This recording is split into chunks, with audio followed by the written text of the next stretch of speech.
चारधाम यात्रा की तैयारी पर मेरी ग्राउंड जीरो की रिपोर्ट। इस वक्त मैं गंगोत्री धाम के मुख्य परिसर में मौजूद हूं और जैसे कि आप बाईं तरफ देख पा रहे हैं वो पर्वत जरा दिखाइए, मेरे सहयोगी आर्यन है वो बाईं तरफ जहाँ से माँ गंगा का प्रकट्य होता है गौमुख, और भागीरथी 1, 2, 3 जो पर्वत नजर आ रहे हैं, और दाईं तरफ है जहाँ से आकाश गंगा बहती है तपोवन, और वो जो पर्वत नुमा नजर आ रहे वहीं से माँ गंगा का प्रकट्य होता है। और सफ़ेद ओडिसी जो चादर नजर आ रही, यदि इस जगह की बात करूँ, अभी शाम का वक्त 5:10 का टाइमिंग, सूर्य भगवान भी अस्त होते नजर आ रहे। सबसे बड़ी बात, दाईं तरफ अनेक चित्रकार मुझे कलाकृति करते हुए नजर आ रहे हो, दिखाई दे रहे हैं, और काफ़ी लगभग उनका कार्य भी अब पूर्ण पर है। करीब उनसे बातचीत, उनका कहना है बहुत जल्दी 4 दिन के अंदर पूरा पेंटिंग हो जाएगा। मेरे बाईं तरफ अभी जेसीबी भी कार्य करता हुआ नजर आ रहा है, चैनलाइज कर रहे हैं, बताया जा रहा है कि चैनलाइज का कार्य चल रहा है। और हालांकि मैं प्रशासन की बात करूं, जिस तरीके से प्रशासन देहरादून राजधानी दिल्ली में बैठे बैठे ताल ठोक रहा, उतना तो कार्य हुआ नहीं है। माँ गंगा का विशाल स्वरूप कभी भी देखने को मिल जाता है।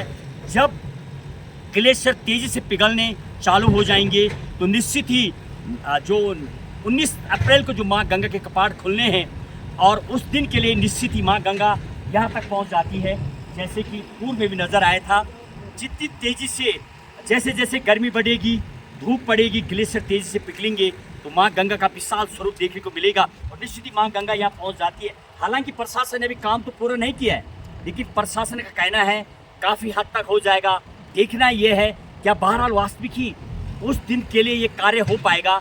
हालांकि लग तो नहीं रहा है, प्रशासन जिस हिसाब से कह रहे, और ठेकेदार लोग जो मुझे नजर आए जब उनसे बातचीत कर रहा था जो यहाँ पर कार्य कर रहे हैं, और देखिए जिस तरीके से चैनलाइज करते हुए यानी गड्ढे खोदते हुए जो जेसीबी नजर आ रहा है, अभी भी बड़े बड़े रोड़े पत्थर जरा आ रही है दिखाई। अभी माँ गंगा अभी हालांकि काफ़ी उस तरफ है, वो मौनी बाबा का आश्रम दिखाइए।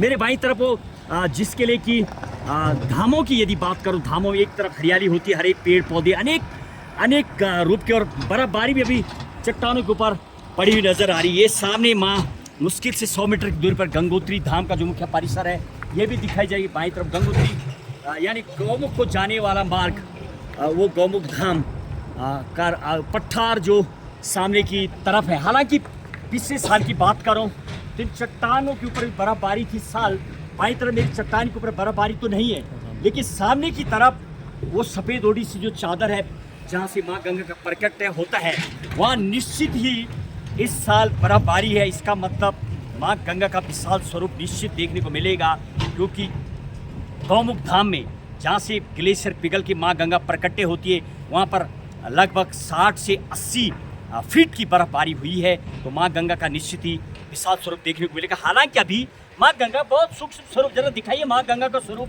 सामने भी माँ गंगा बहुत सूक्ष्म रूप में है, लेकिन माँ गंगा का विकराल और विशाल रूप भी कभी भी देखने को मिल जाता है। और आर्यन के साथ महेश बहुगुणा, गंगा 24 एक्सप्रेस, 4 धामों की यात्रा पर सीधे ग्राउंड जीरो की रिपोर्ट। कुछ लोग हैं जरा उनसे बातचीत करते हैं, जरा आइए। हेलो।